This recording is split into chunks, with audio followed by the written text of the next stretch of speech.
지금부터는 모교 성경 강해를 시작하겠습니다. 벌써 이 욥기가 13번째 시간인데요. 오늘은 이 율법 대 은혜라는 제목으로 욥기 8장에서 9장의 말씀을 우리가 함께 살펴보도록 하겠습니다. 그래서 여러분, 이 율법이냐 은혜냐, 그래서 율법은 앞에 그림에도 있는 것처럼 자기의 의를 높이는 이러한 것으로 변질되기가 쉽습니다. 그래서 우리가 율법이 나쁘다라는 게 아니라 율법을 통해서 은혜를 우리가 알아야 되는데, 율법에만 머물면 그것이 사람을 죽일 수도 있고요. 또한 사람이 믿음으로 가는 것을 막아서 내 자신의 의를 높이는데 사용될 수 있다는 걸 오늘 함께 살펴보기를 원합니다. 그래서 하나님은 우리에게 율법을 통해 자기의 의가 아니라 하나님의 은혜를 통해서 믿음의 의가 우리 안에 풍성하게 맺히기를 원하신다라는 것을 오늘 함께 살펴보기를 원하고요. 그래서 오늘 함께 읽을 하나님의 말씀이 있습니다. 먼저 우리 욥기 8장 4절에서 7절 읽겠습니다. 욥기 8장 4절에서 7절입니다. 우리 한 절씩 교독해 보겠습니다. 내 자녀들이 그분께 죄를 지었으므로 그분께서 그들의 범법으로 인해 그들을 내버렸을지라도 내가 만일 늦기 전에 하나님께 구하고 전능자께 간구하며 또 내가 순수하고 곧바르면 이제 그분께서 반드시 너를 위해 깨어나사 내 의가 거하는 처소를 형통하게 하시리니 비록 내 시작은 작을지라도 내 마지막 끝은 심히 크게 되리라. 아멘. 자, 이제 어느 집에나 가면 이 말씀이 있을 겁니다. 비록 내 시작은 작을지라도, 미약할지라도라고 이제 기존에 있는 성경을 이렇게 번역을 했는데, 내 시작은 미약할지라도 내 끝은 창대하리라. 참 좋은 말씀인데, 여러분 문맥상 보니까 어떤 느낌이세요? 지금 이게 여러분 7절만 떼놓고 보면 좋은 말씀인데 4절부터 문맥적으로 보면 지금 욥에게 이 빌닷이라는 사람이 네 자녀들이 죄를 지어서 죽은 거다. 지금 이 얘기를 하는 거예요. 네 자녀들이 죄를 지어서 범법 때문에 하나님께서 그들을 버리셨고 내버리셨고 그러니까 죽었다는 소리죠. 그리고 내가 만일 늦기 전에 하나님께 구하고 전능자께 간구하며, 즉 회개하라는 겁니다. 네가 회개하고 그렇게 하면 내가 순수하고 곧바르다는 게 이제 인정되면 이제 그분께서 반드시 너를 위해 깨어나서 내 의가 처하는 처소를 형통하게 하시겠다. 그러니까 여러분 무슨 말입니까? 욥 너는 곧바르지 않다라는 거예요. 그러니까 지금 욥을 비난하면서 하는 이야기입니다.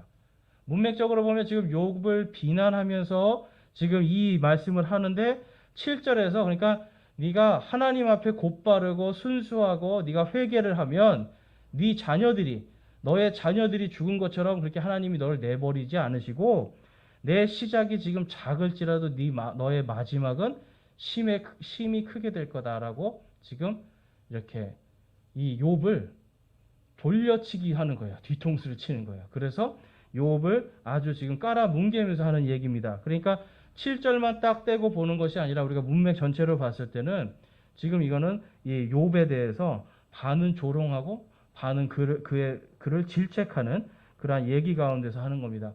물론 이게 우리 성도들에게 이 6절부터 7절은 아주 중요한 구절입니다. 왜냐하면 우리가 정말 주님 앞에 회개하면서 순수하고 곧바르면 주님께서 우리를 반드시 형통한 처소로 인도하시고 또 우리의 시작은 작을지라도 우리의 마지막 끝은 심히 창대하게 될 수 있는 겁니다. 그래서 우리 성도들에게 영적인 어떤 적용을 하자라면 우리가 주님 앞에 회개하면서 순수하고 곧바르게 살기를 노력해야 된다라는 겁니다. 그렇지만 여러분 우리가 여기에 이 빌닷의 이 말은 완전한 이 죄가 없는 상태를 이야기하는 거예요.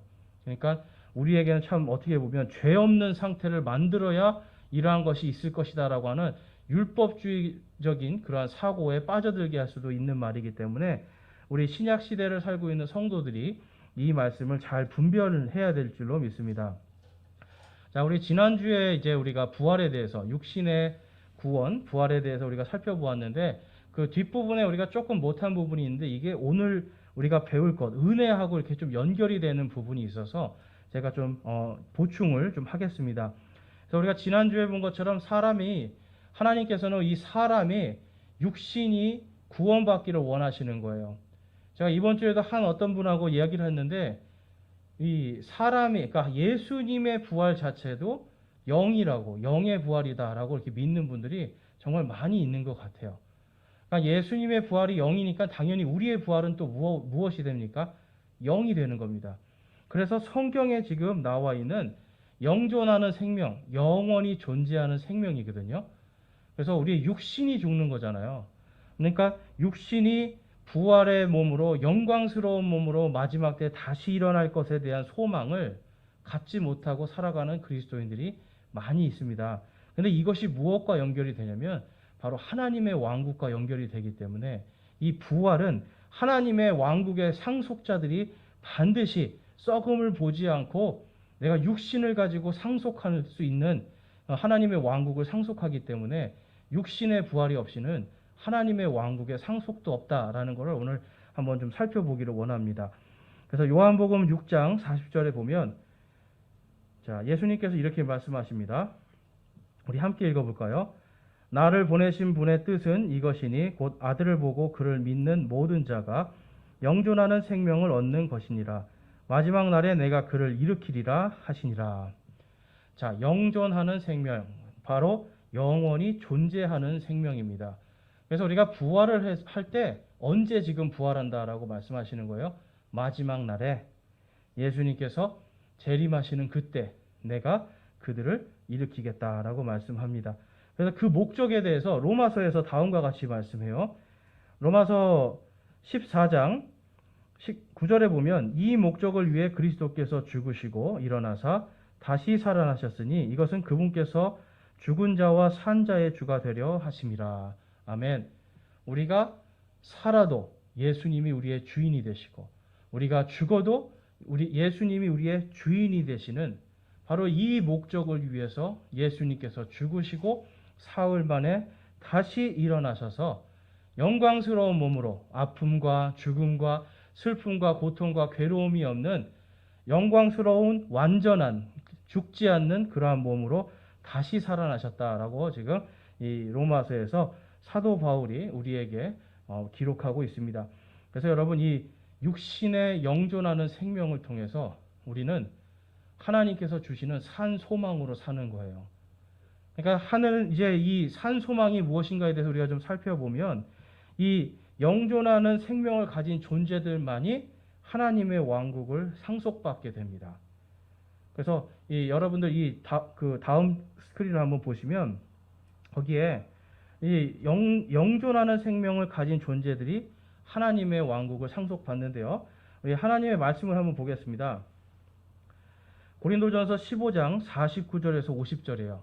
그러니까 여러분 이 말씀을 여러분들이 깊이 묵상하셔야 되는 이유가 있습니다.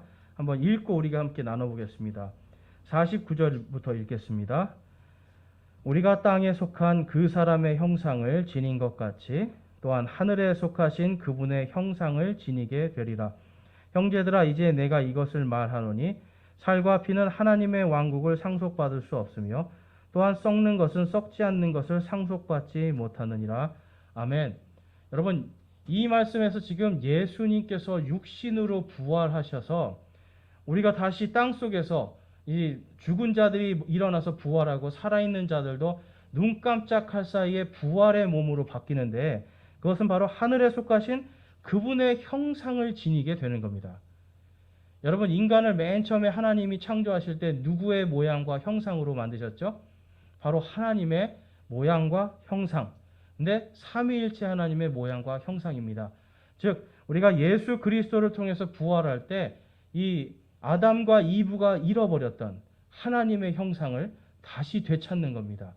이것이 완전한 부활로서 일어나서 우리에게 지금 기다려지고 있는 영광인데요. 그 영광이 무엇입니까? 바로 하나님의 왕국을 상속받는 겁니다. 그러니까 부활한 다음에 다시 썩거나 죽거나 이러한 몸이 아니라 예수님께서 부활하신 바로 그 몸, 예수님께서 지금 가지고 계신 그 영광스러운 그 육체, 그거 그대로 우리가 썩지 않는 자들로서 영광을 가지고 하나님의 왕국을 상속받을 수 있다라는 겁니다. 그래서 여러분 이 하나님의 왕국을 상속받는다라는 것은 결국은 부활하지 않으면 받을 수 없다라는 거예요. 그래서 여러분, 부활이 우리에게 주는 의미는 바로 하나님의 영광입니다. 바로 이 영광은 하나님께서 우리에게 은혜로 주시는 거죠. 우리의 어떤 행위나 우리의 선한 것으로, 우리의 선한 마음이나 선한 행위로 되는 것이 아니라 바로 예수 그리스도의 보혈의 피를 통하여서 그분을 믿는 모든 자들이 바로 그분의 형상에 따라서 새롭게 거듭나고 새롭게 부활함을 통하여 하나님의 왕국을 상속받는 상속자가 되는 것입니다.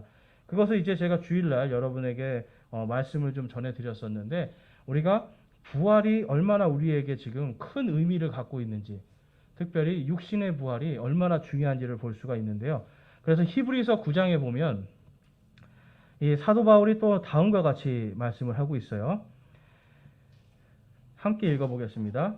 이런 까닭에 그분께서는 새 상속 언약의 중재자이시니 이것은 첫 상속 언약 아래 있던 범죄들을 구속하시려고 죽으심으로써 부르심을 받은 자들이 영원한 상속 유업의 약속을 받게 하려 하심이라. 아멘. 부활한 자들을 지금 부르심을 받은 자들, 바로 예수님께서 오실 때 누구야? 라고 이름을 부를 때, 나팔 불 때 나의 이름, 우리 찬송하잖아요. 나팔 불 때 나의 이름 부르실 때 우리가 다 부활하여서 바로 영원한 상속 유업의 그 상속자로서 하나님의 왕국에 들어가는 겁니다. 근데 여기서 보면 새 상속 언약의 중재자를 말씀하고 있는데, 오늘 욥기에서 욥이 이 자기에게 바로 이 중재자가 필요하다고 이야기를 해요. 이 땅에서 자기는 지금 믿음으로 의롭게 되었는데 빌닷이라든지 그의 친구들이 너는 죄인이라고, 너의 죄를 회개하라고, 너 죄 때문에 지금 망한 것이라고 이야기할 때 자신을 중재할 수 있는 중재자를 찾는 모습을 우리가 이따 살펴보겠는데요. 바로 지금 이 순간 우리의 중재자는 누구이십니까? 바로 예수 그리스도입니다. 여기서 새 상속 언약이라고 나와 있는데 이것이 바로 새 상속 언약이 우리가 알고 있는 신약이에요.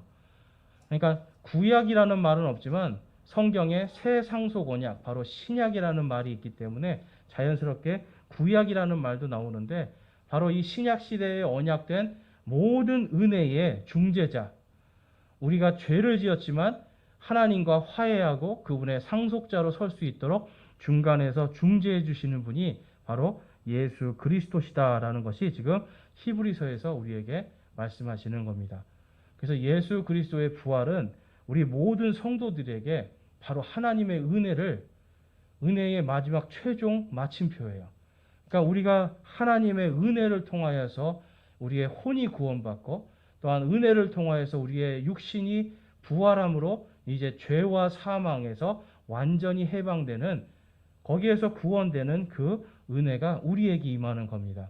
그래서 여러분, 부활을 통해서 우리가 깊이 묵상해야 될 것은 내가 한 것이 없고 오직 예수님이 이 모든 것을 하신 은혜로다. 바로 이것을 여러분들이 깊이 묵상하길 바랍니다.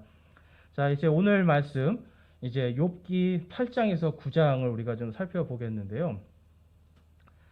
자, 욥기 8장에서 9장, 이제 오늘 우리가 배워야 될 것은 하나님을 이해하는 두 가지 견해입니다. 그래서 율법이냐, 은혜냐.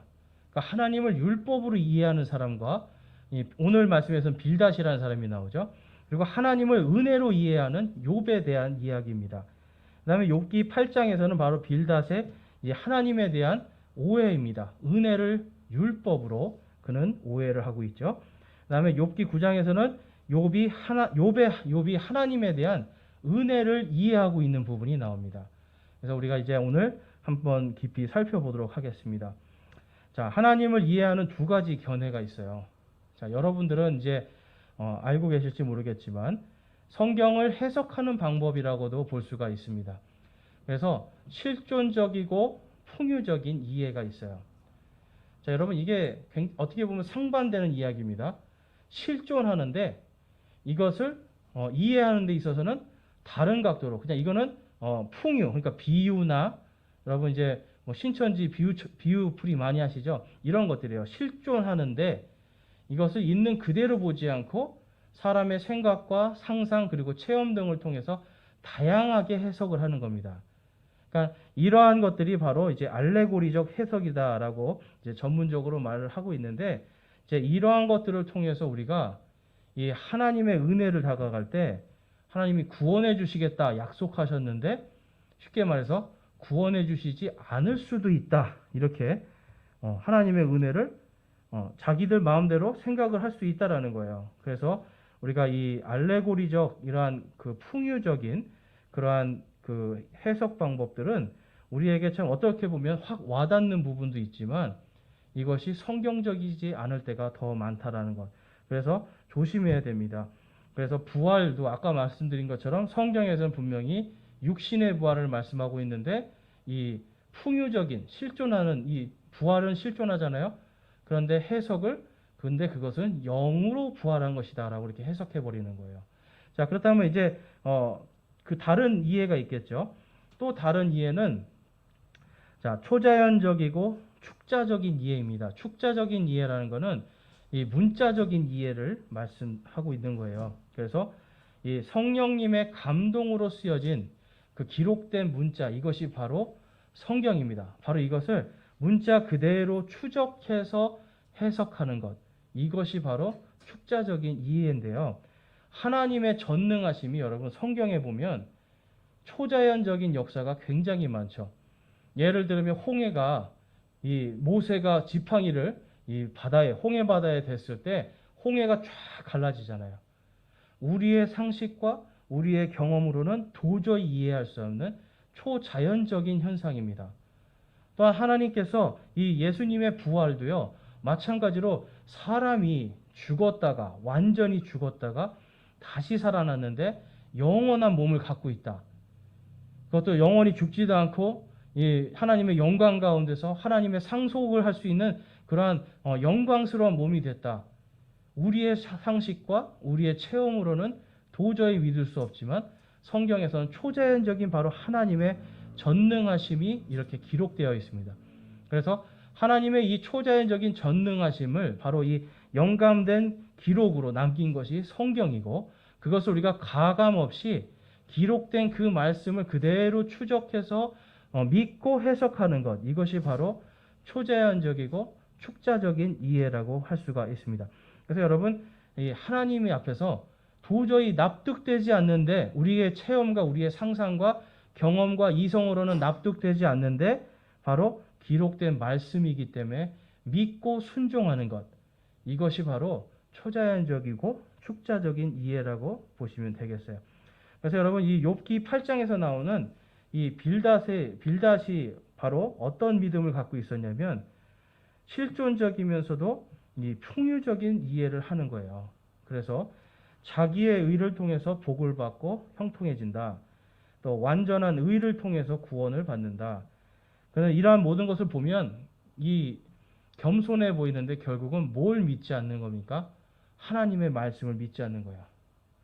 은혜로, 믿음으로 구원해 주겠다고 하신 그 하나님의 은혜를 내 마음대로 해석을 해서, 에이, 그래도 사람이 뭔가 착한 일을 해야지, 하나님 앞에 완전한 자가 돼야지 라고 하면서 자기의 의의를 자꾸 높이게 되니까 무엇이 돼요? 결국은 겸손해 보이나 구원의 주체가 자기가 되는 겁니다. 그러니까 믿음으로 하나님의 은혜로 구원받지 못한다라고 하는 많은 사람들이 있고 교단들이 있어요. 그러니까 착한 일, 선한 일을 해야만 우리가 구원을 이루어 간다. 여러분, 구원을 이루어 간다라는 것이 결국은 자기 숭배가 됩니다. 구원은 이루어 가는 것이 아니라 믿음으로, 은혜로 내가 받는 거예요. 근데 지금 빌닷이 이야기하는 건 무엇이냐면, 믿음으로 은혜로 받는다고 하나님이 약속했지만 그래도 완전한 의를 이루어야만 구원받는다라고 하는 것이 이 빌닷의 하나님의 구원에 대한 이해예요. 오해를 지금 하고 있는 거예요. 자, 그래서 1번에 보시면 빌닷은요, 율법주의와 기복주의 신앙을 갖고 있습니다. 그러니까 율법주의와 기복주의는 사실 이 같이 하나로 엮여지기가 굉장히 쉬워요. 그러니까 무언가 완전하게 의로우면, 율법을 잘 지키고 뭔가 도덕적으로 완전해지면 땅에서 형통함을 입고 그 땅에서 형통한 것을 통해서 이 사람이 의인이다라고 이렇게 증명하는 거예요. 근데 여러분, 성경에 보면 분명히 의인도 고통을 당하잖아요. 그러니까 이 빌닷의 입장에서 보면, 그 사람의 관점에서 보면 아무리 의인일지라도 내 기준으로 의인이 아닌 거예요. 땅에서 무조건 형통하고 잘 되는 사람이 의인이다. 그래서 오늘날에도 보면 교회에서 믿음이 좋으면 잘 산다. 근데 여러분, 잘 사는 사람이 꼭 의인은 아니잖아요. 그런데 마치 잘 사는 것이 좋은 믿음의 어떤 증표인 것처럼, 증거인 것처럼 이야기하는 것은 분명히 문제가 있다라는 겁니다. 자, 말씀을 한번 보면요. 오늘 본문 말씀에 보면, 자, 빌닷이 이렇게 아까 우리가 읽은 내용입니다. 4절에 내 자녀들이 그분께 죄를 지었으므로 그분께서 그들의 범법으로 인해 그들을 내버리셨을지라도. 지금 여러분, 빌닷은 율법주의를 가지고 지금 내 자녀들이 죽은 게 뭐 때문에 죽었다고요? 그들의 죄 때문에 죽었다고 그래요. 그들이 죄를 지었으니까 하나님이 그들을 버리셨다. 그러니까 지금 자식을 잃고 마음이 아파하는 아빠의 마음을 지금 후벼 파고 있는 겁니다. 그 다음에 6절에 보면 내가 순수하고 곧바르면, 그러니까 이거는 뭐예요, 여러분? 만약이에요. 만약에 내가 순수하고 곧바르면, 이것은 곧 다시 돌려서 말하면 지금 너는 순수하지도 않고 곧바르지 않다. 왜냐하면 지금 땅에서 이렇게 형통함이 없고 뭔가 자꾸만 일이 꼬이고 안 되니까 너는 죄인이다. 이렇게 이야기를 하고 있는 거예요. 그리고 13절에 보면 하나님을 잃어버리는 모든 자의 행로들도 그와 같으며 위선자의 소망은 사라지리니 그의 소망은 끊어지고. 그러니까 지금 뭐라고 말하고 있는 겁니까? 욥이 지금 당하고 있는 불행을 통해서 욥은 위선자다. 겉으로는 착한 척하고 좋은 일 많이 하지만 결국은 너의 행로가 구부러지고 무언가 다 사라지고 끊어지는 걸 봐서 너는 위선자다라고 지금 빌닷이 이야기하는 거예요. 여러분 같으면 어떠시겠어요? 저 같으면 이런 말 들으면 막 화가 나서 한 대 때리고 싶을 거예요. 정말 지금 자녀들이 죽어서 마음이 아프고요. 모든 재산도 다 잃고 아내도 자기를 떠나고 굉장히 고통 속에서 지금 몸에 종기가 나서 막 벅벅 긁으면서 피고름이 나요. 근데 와가지고 다 네 죄 때문이다. 그러니까 여러분이 세상에서 뭐가 안 되면 당신 죄 때문에 그런 거 아니야? 이런 말 쓰는 거예요. 지금 오늘날로 치면 얼마나 사람의 마음을 지금 박박 긁고 있는 겁니까? 그런데 그 마음속에 지금 뭐가 있는 겁니까? 자신의 의가 있는 거야. 내 의. 율법을 통해서 내 의가 지금 한없이 올라가니까 나는 완전한데 너는 완전하지 않다. 이렇게 이 빌닷은 욥을 정죄하고 있는 겁니다. 그래서 보면 땅의 형통함뿐만 아니라 이 다음 것을 또 이야기를 해요. 보면 인간은 그림자 같은 존재이기 때문에 이전 사람들의 기록을 통하지 않고서는 하나님에 대해서 알 수 없다라고 이야기를 합니다. 뭐냐면 사람들의 경험이나 사람들의 교리를 지금 강조하고 있는 거예요. 지금 욥은 계속해서 욥은 이미 알고 있어요. 자기가 하나님을 믿고 있기 때문에 내가 지금 땅에서 형통하든 형통하지 않든 하나님의 의 가운데 거하고 내 죄 때문에 지금 이러한 일이 생기지 않았다는 걸 그는 이 영적으로 느끼고 있는 겁니다. 그런데 빌닷은 그것이 아니야.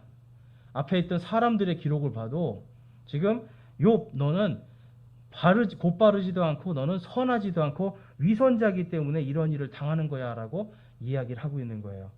그것이 욥기 8장 8절에서 9절 말씀에 나와 있는 내용입니다.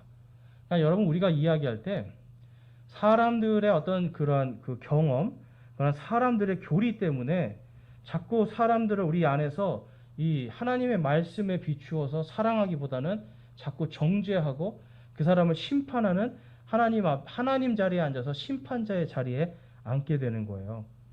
그러니까 결국은 어떤 일이 발생합니까, 여러분? 사랑이 먼저 나가지 않고 율법으로 사람의 마음을 완전히 짓밟아 버리는 일들을 합니다. 옳은 말일 수 있어요. 그렇지만 적절하지 않기 때문에 사람을 망가뜨리는, 사람을 완전히 밟아버리는 그러한 일들을 하게 된다는 겁니다. 자, 그 다음에 빌닷을 보면요, 또 이러한 것이 있습니다. 빌닷이 이제 하나님은 완전한 사람만 지키신다는 거예요. 그러니까 언제든지 죄를 지으면 언제라도 버리실 수 있다. 그 20절 말씀에 보면 8장 20절 말씀에 보면 보라 하나님은 완전한 사람을 버리지 아니하시며 악을 행하는 자들을 돕지도 아니하시고. 욥이 지금 하나님께 버림당한 것 같은 상황이잖아요. 그리고 뭔가 악을 행하는 것 같은 상황이잖아요. 그러니까 예전에는 분명히 하나님의 축복이 있었을지 몰라도 지금 단 한 번 어떤 작은 죄 하나 때문에라도 하나님이 지금 너를 버렸다라는 이야기예요. 그러니까 이 빌닷의 이해는 뭐냐면 은혜로서 하나님의 의와 하나님의 구원에 이르는 것이 아니라 단 한 번의 실수나 작은 죄를 통해서도 하나님은 우리를 언제든지 버리실 수 있다라는 거예요. 자, 여러분들은 이걸 보면 어떤 느낌이 드세요? 무섭지 않으세요? 잘 믿어야겠다는 생각 들으시죠? 근데 대부분 사람들은 또 그렇게 생각 안 합니다. 야, 이거 단 한 번만 죄를 지어도 구원받지 못하고 지옥에 가니 뭐하러 내가 하나님을 믿고 사는가? 그냥 살면 되지. 대충 살다가 죽으면 되지. 이런 사람들도 생기는 거예요. 그렇지만 이 모든 것은 성경 말씀을 온전히 이해하지 못하는 데서 오는 겁니다. 자, 이 빌닷의 믿음에 대해서 욥은 다음과 같이 그에 대한 평가를 하게 돼요. 자, 먼저 이 욥기 9장에 나오는 욥이 하나님에 대한 이해를 어떻게 하고 있는가? 앞에서 본 것처럼 초자연적이고 축자적인 이해를 욥은 하고 있습니다. 자, 욥의 하나님에 대한 초자연적인 이해는요, 로마서 1장 19절의 말씀과 동일하게 일치를 합니다. 이것을 이제 우리가 일반 계시라고 하는데, 일반 계시, 그러니까 특별 계시는 우리가 가지고 있는 성경 말씀, 하나님께서 대언자들을 통해서 하나님의 사람들을 성령으로 감동해서 하나님께서 기록하신 것을 바로 특별 계시라고 하고, 이 자연 우주 만물을 통해서 내가 살아있다라는 것을 계시하시는 것, 보여주시는 것이 바로 이 일반 계시예요. 자, 그래서 말씀을 보면, 자, 로마서 1장 17절에서 20절 말씀 한번 보겠습니다. 자, 로마서 1장 17절 말씀 아주 유명한 말씀입니다. 이 말씀 때문에 중세 천년의 어둠이 끝나버리죠. 복음에는 하나님의 의가 믿음에서 믿음까지 계시되어 있나니 이것은 기록된 바 의인은 믿음으로 살리라 함과 같으니라. 자, 믿음으로 의인이 되는 걸 지금 로마서에서 말씀하고 있습니다. 자, 그리고 그 믿음에 대한 것에 대해서 다음과 같이 설명을 해요. 하나님의 진노가 불의 안에서 진리를 붙잡아 두는 사람들의 모든 경건치 아니한 것과 불의를 대적하여 하늘로부터 계시되었나니 이는 하나님을 알만한 것이 그들 속에 분명히 드러나 있기 때문이라. 하나님께서 그것을 그들에게 보이셨느니라. 그분의 보이지 아니하는 것을 곧 그분의 영원하신 권능과 신격은 창세로부터 분명히 보이며 만들어진 것을 통해 깨달아 알 수 있나니 그러므로 그들이 변명할 수 없느니라. 여러분, 이 말씀을 통해서 우리가 무엇을 알 수가 있을까요? 바로 복음이 전해지지 않은, 예를 들면 선교사가 단 한 번도 들어가지 않은 저 아프리카나 이 아마존 밀림 속에 그러한 미전도 종족들, 그리고 또한 우리가 조선시대나 고려시대나 이런 우리 옛날 과거의 우리 조상들 중에도 이 하늘을 보면서 만들어진 온 우주를 통해서 이것을 창조하신 창조주 하나님을 깨닫게 되고 그분을 믿었던 사람들이 있다라는 겁니다. 그러니까 하나님이 온 우주를 통해서 만들어 놓으신 창조주가 계시는 것을 다 이렇게 증명해서 보이시기 때문에 그들은 하나님에 대한 믿음으로, 오직 의인은 믿음으로 말미암아 살리라. 바로 하나님을 믿는 그 믿음으로 살게, 그들이 구원받을 수 있는 길을 열어 놓으셨다라는 겁니다. 그래서 이 욥은요, 이러한 이 로마서 1장 17절에서 20절까지의 말씀에 대한 이 믿음이 욥에게도 그대로 있는 겁니다. 왜냐하면 여러분, 욥이 있던 시대에는 지금 하나님을 믿는 어떤 그러한 성경이 없었어요.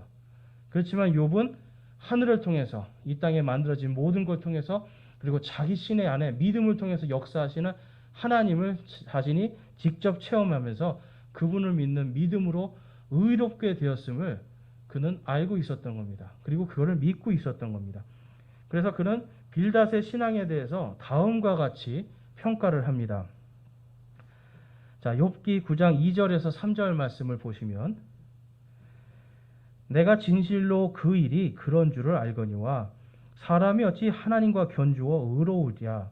그가 그분과 논쟁하려 할지라도 첫 마디에 한마디도 그분께 대답하지 못하리라. 아멘. 지금 빌닷이 너는 완전히 의로워져야 돼. 완전히 의롭고 완전히 순수해지지 않으니까 지금 이러한 고통과 저주 속에 있는 거다라고 이야기하지만 지금 욥은 뭐라고 합니까? 내가 그걸 다 알아.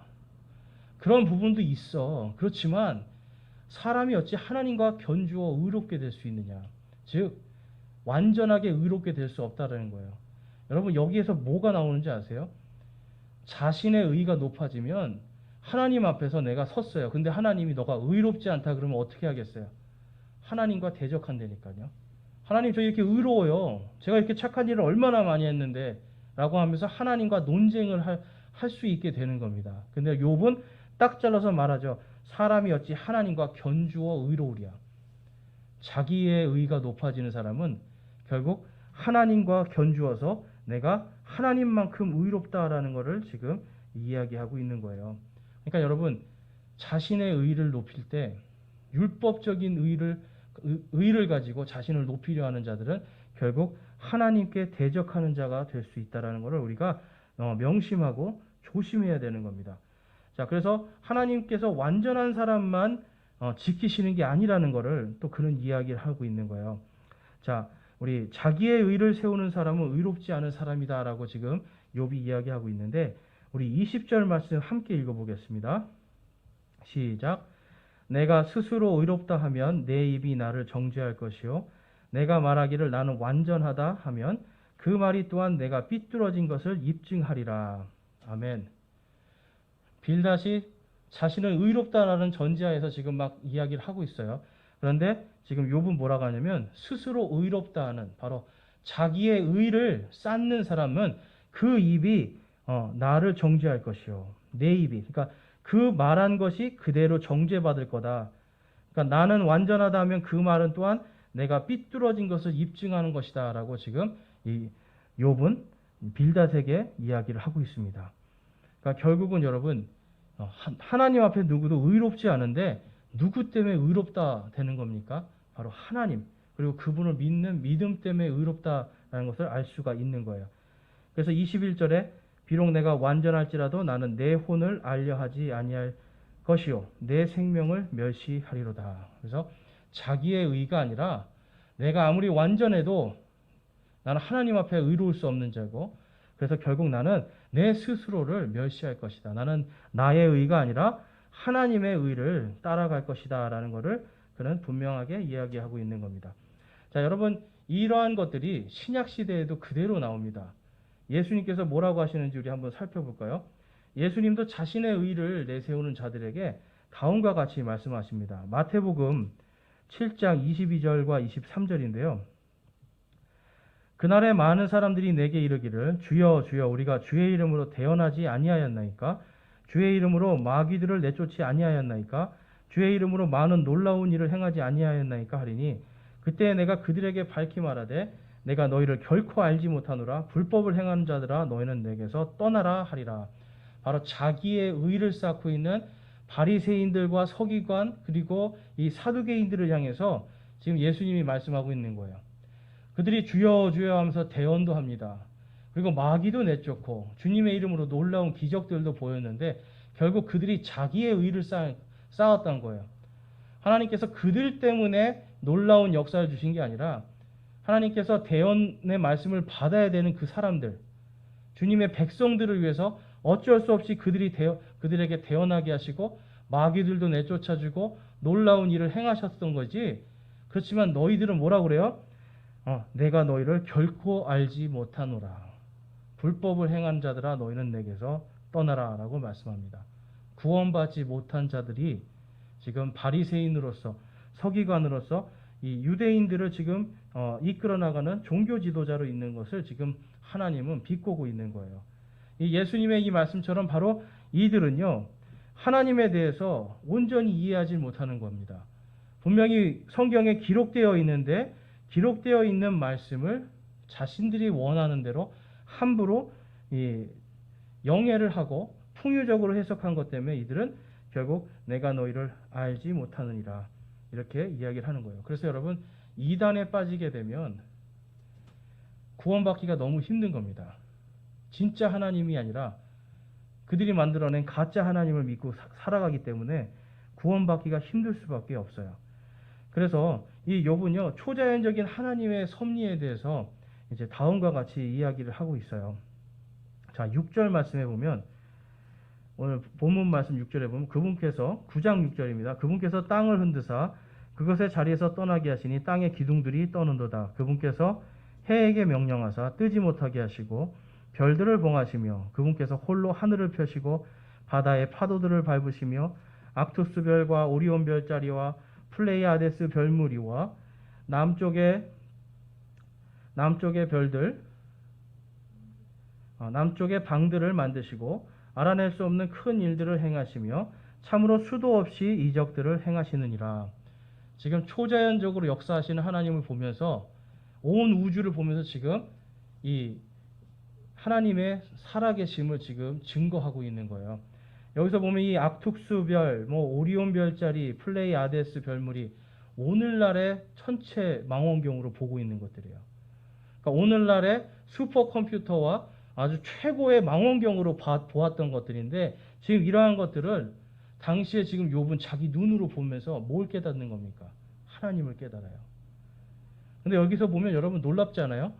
지금은 여러분 슈퍼컴퓨터로나 볼 수 있는 것들을 지금 욥은 하나님의 영에 감동되어서 이러한 것들을 보고 기록하고 있는 겁니다. 그러니까 지금 욥은 완전히 하나님의 온 땅을 창조하신 걸 통해서 그분을 믿는 믿음에 지금 완전히 빠져들어가 있는 거예요. 그래서 그는 완전히 하나님의 섭리를 인정하고 있는 겁니다. 그래서 욥의 이러한 믿음을 통해서 이제 우리가 알 수 있는 것이 있어요. 자, 오늘 본문 말씀에 보면 11절, 12절 한번 보겠습니다. 12절만 한번 볼게요. 보라, 그분께서 가져가시면 누가 그분을 막을 수 있겠느냐? 누가 그분께 이르기를 주께서 무엇을 하시나이까 하겠느냐? 이 일이 한 가지라. 그러므로 내가 말하기를 그분께서 완전한 자와 사악한 자를 멸하신다 하였도다. 아멘. 자, 여러분, 이 욥은요, 뭘 깨닫고 있는 거냐면 하나님은 완전한 자든 사악한 자든 다 동일하게 다루신다라는 걸 지금 이야기하고 있는 겁니다. 그러니까 빌닷이 이야기하는 것처럼 율법주의처럼 마치 내가 죄를 지으면 형통의 길이 막히고 하나님 앞에 완전히 죄를 다 용서받고 완전히 깨끗해지면 형통해지고 이러한 것이 아니라, 하나님은 악한 자와 이 완전한 자와 선한 자를 동등하게 다루시고 그들이 잘못한 것을 때로는 선한 자도 완전한 자도 멸망을 당할 수 있다라는 것을 지금 이야기하고 있는 거예요. 그래서 여러분, 욥은요, 이제 그 뒤쪽에 한번 좀 가보시면, 그래서 이 자신에게 한 중재자가 필요하다라고 말씀을 합니다. 나에게는 지금 한 중재자가 필요한데 바로 그 중재자를 나에게 달라라고 그는 고백을 하는 거예요. 자, 그래서 보면 말씀을 보겠습니다. 욥기 말씀에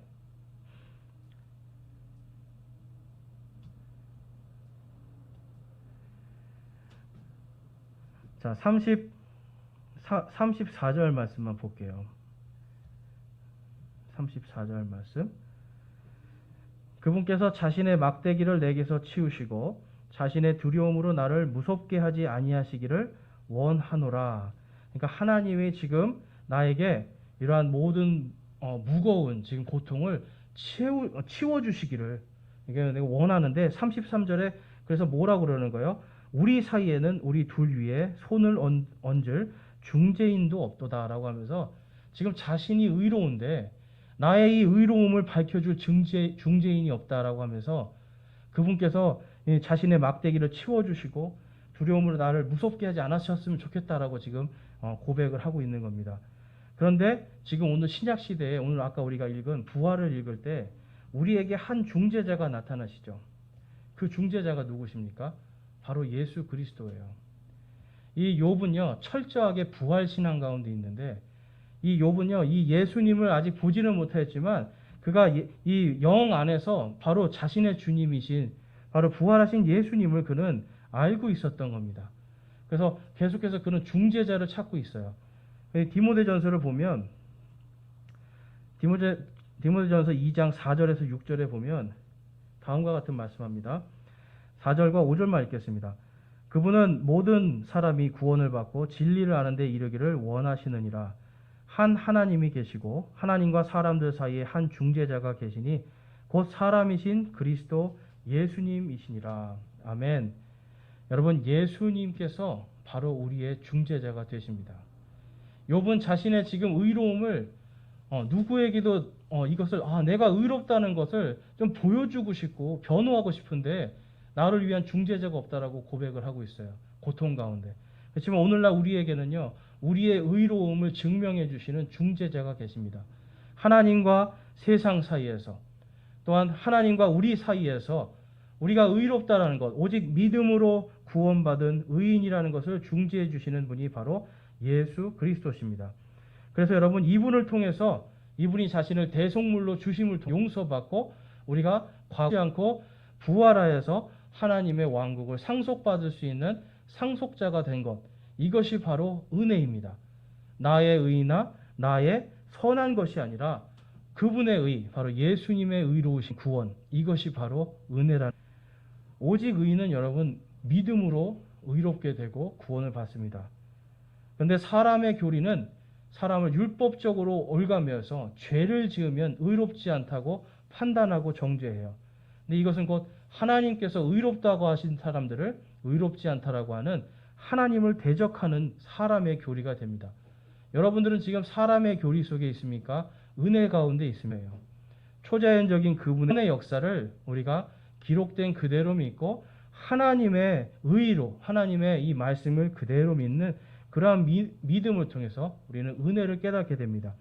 그래서 하나님의 은혜를 기록된 말씀을 100% 신뢰하는 것을 통해서 우리의 믿음은 더욱더 풍성해지고 우리 안에 하는 산 소망이 풍성해질 줄로 믿습니다. 그래서 오늘 우리 말씀처럼 하시는 한 분이 있습니다. 그분이 바로 예수 그리스도십니다.